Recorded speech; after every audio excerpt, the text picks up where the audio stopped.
మన నాగరికత చాలా పురాతనమైంది. క్రీస్తు పూర్వమే అన్ని హంగులతో అతిపెద్ద నగరంగా భాసిల్లిన మొహంజదారో ఓ రోజు భస్మీపటలమైపోయింది. పురావస్తు తవ్వకాల్లో బయటపడ్డ అస్థిపంజరాలను పరిశీలిస్తే అక్కడ రేడియేషన్ ప్రభావం కనిపించింది.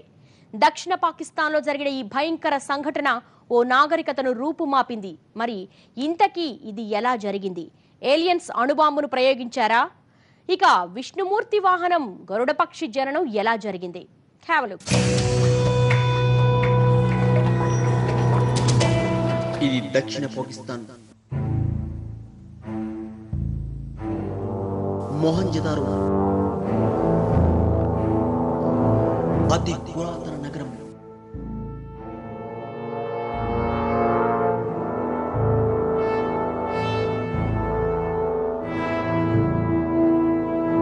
క్రీస్తు పూర్వం 2600 కాలంలో భూమి మీద మరెక్కడా లేని విధంగా నాగరీకరణ చెందిన ప్రాంతం ఇది.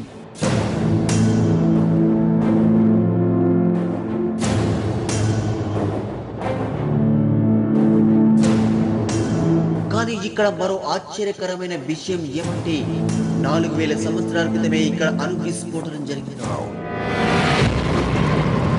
ఇక్కడ దొరికిన అస్థి పంజరాల్లో ఆనాటి రేడియేషన్ ప్రభావం ఇంకా కనబడుతుంది.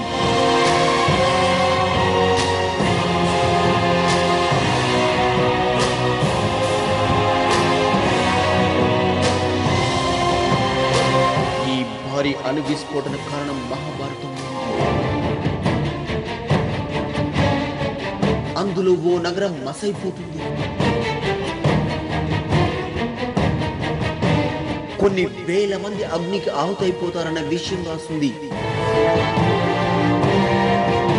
మరి దీనంతటికి కారణమైన రేడియేషన్ మూలాలు ఇంకా ఈ నేలలో మిగిలి ఉండటం వలన జంతువులు గాని మనుషులు గాని ఇలా అసాధారణ రూపాలతో జన్మించారా?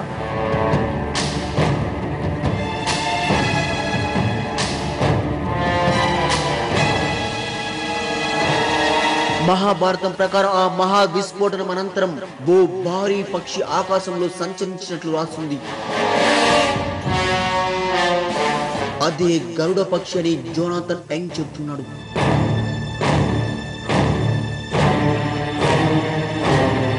గరుడ పక్షి నిశ్చితంగా గమనిస్తే భయంకరమైన రూపం. అంతేకాదు భారీ ఫెదర్స్ వలన ఎంత ఎత్తుకైనా ఎగరగలుగుతుంది. చూపులో స్పష్టత ఉంటుంది. ఇటు శాస్త్రవేత్తలు భారీ విస్ఫోటనం జరిగిన మొహంజదారో పరిసర ప్రాంతాల్లోని రేడియేషన్ ప్రభావం వలన అసాధారణ పుట్టుకలు జరిగి ఉండొచ్చని శాస్త్రవేత్తలు అభిప్రాయపడుతున్నారు.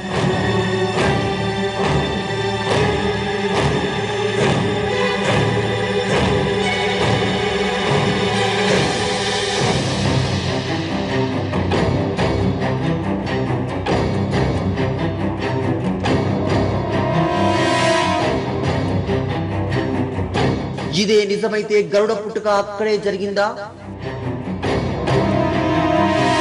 సైంటిస్టులు ఎన్నో పరిశోధన తర్వాత రేడియేషన్ ప్రభావం వలన జన్యు నిర్మాణంలో మార్పులు జరిగి కొత్త రకమైన జాతులు ఏర్పడతాయని కనుగొన్నారు.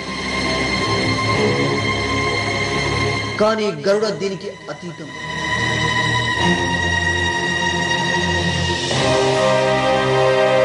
మహాభారతంలో గరుడ ఓ భారీ ఫ్యూనరల్ నుండి ఉద్భవించినట్టుంది.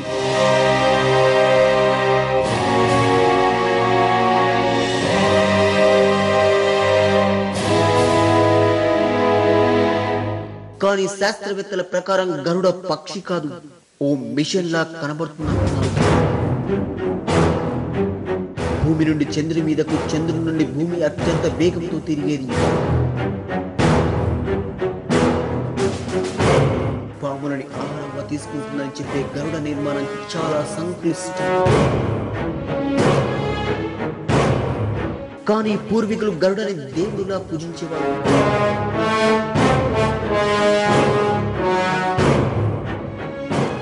గరుడ వాహనం పుట్టుక గురించి మరిన్ని వివరాలు తెలుసుకునే ముందు మిస్టరీలో మరో షార్ట్ బ్రేక్ తీసుకుందాం.